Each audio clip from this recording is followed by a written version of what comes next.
안녕하세요 여러분. 오늘의 흥미로운 기사 내용은 AI가 인도의 유명 기술 허브에 온다와 중국의 펜타닐 화학물질 규제, 미국과의 관계 변화의 신호입니다.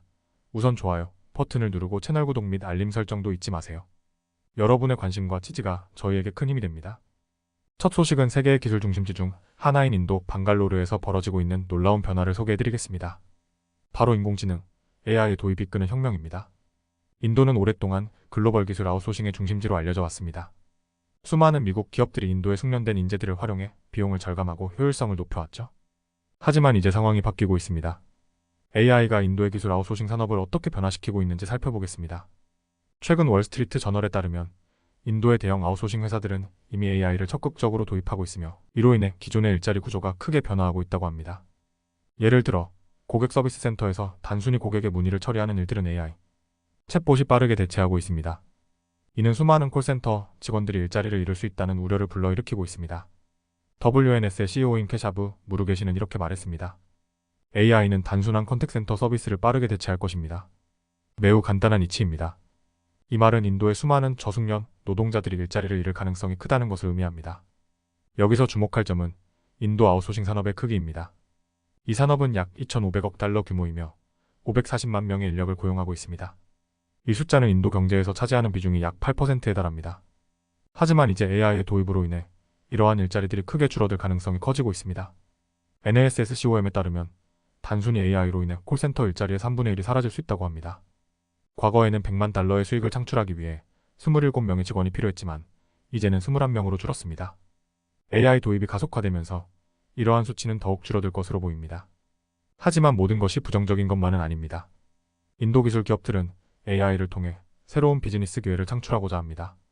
예를 들어 텍머힌드러는 AI 기반 채팅 도구를 개발하여 현장 엔지니어가 복잡한 매뉴얼을 대체할 수 있도록 도왔고 힌디어로 된 대규모 언어 모델을 제작해 고객 지원을 강화하고자 하고 있습니다. 이는 단순히 사람의 일자리를 줄이는 것에 그치지 않고 더 나아가 기술 혁신을 통해 새로운 가치를 창출하려는 움직임이라고 할 수 있습니다. 하지만 이 변화가 모든 사람들에게 긍정적인 것은 아닙니다. 최근 방갈로르의 한 쇼핑몰에서는 수십 명의 젊은이들이 줄을 서서 이력서를 제출하고 있었습니다. 그들은 정보기술 직종에서 일하고 싶어 하지만 점점 더 어려워지고 있습니다. 24세의 구직자인 푸자 KS는 정보기술 회사에서 일하고 싶었지만 아무도 채용하지 않아요 라고 말했습니다. 어쨌든 챗GPT가 BPO를 끝낼 거예요 라는 그의 말은 이 변화에 대한 불안감을 여실히 보여줍니다. 인도의 기술 허브는 지금 빠르게 변하고 있습니다. AI의 도입으로 기존의 일자리가 위협받고 있지만 동시에 새로운 기회도 열리고 있습니다. 이 변화는 단순히 인도만의 이야기가 아닙니다. 전 세계가 주목해야 할 중요한 변화입니다. 두 번째 소식은 아주 중요한 국제 뉴스에 대해 이야기해보겠습니다. 월스트리트 저널에 따르면 중국이 드디어 펜타닐 생산에 사용되는 화학물질에 대해 새로운 규제를 도입한다고 합니다. 이 소식은 단순히 마약 단속의 차원을 넘어 미국과 중국의 복잡한 외교 관계와도 밀접한 관련이 있습니다. 자, 그럼 이 기사의 내용을 함께 깊이 있게 살펴보겠습니다. 먼저 펜타닐이 무엇인지 간략히 짚어볼 필요가 있습니다. 펜타닐은 강력한 합성 오피오이드로 미국에서는 오피오이드 위기의 주요 원인 중 하나입니다. 지난해 미국에서는 펜타닐로 인해 약 7만 5천 명이 사망한 것으로 추정되며 이는 미국 내 과다 복용 사망자의 대부분을 차지하고 있습니다.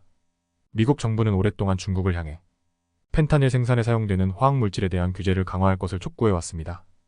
왜냐하면 중국이 화학물질의 주요 공급국이기 때문입니다. 이 화학물질들은 멕시코의 마약 조직으로 유입되어 미국으로 밀수되는 펜타닐을 만드는 데 사용됩니다. 이번에 중국 정부는 드디어 펜타닐 생산에 사용되는 3가지 화학물질에 대해 엄격한 규제를 도입한다고 발표했습니다. 이 규제는 9월 1일부터 시행될 예정이며 이로 인해 수출업체들은 이들 화학물질을 취급하기 위해 허가를 받아야 합니다.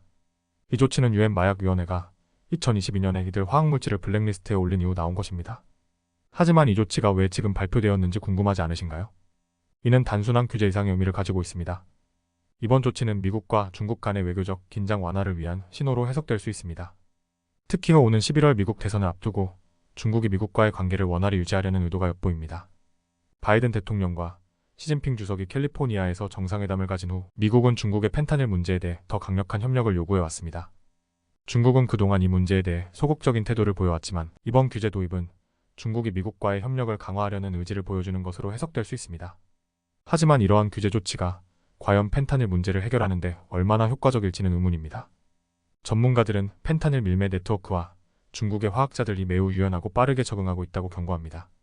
규제되지 않은 대체 화학물질이 등장할 가능성도 배제할 수 없습니다. 또한 미국 측에서는 중국이 펜타닐과 관련된 기업들에게 고객을 아는 규제를 도입해 멕시코 카르텔과의 거래를 차단할 것을 요구하고 있지만 중국은 여전히 이에 대해 소극적인 입장을 보이고 있습니다. 이번 중국의 조치는 분명 중요한 외교적 움직임으로 미국과 중국의 관계에 있어 새로운 변화를 예고하고 있습니다. 하지만 펜타닐 문제 해결을 위해서는 더욱 강력하고 지속적인 국제적 협력이 필요할 것입니다. 오늘은 여기까지입니다. 다음 영상에서 더 유익하고 흥미로운 내용으로 찾아뵙겠습니다. 이 영상은 투자 의견이 아닙니다. 매우 감사합니다.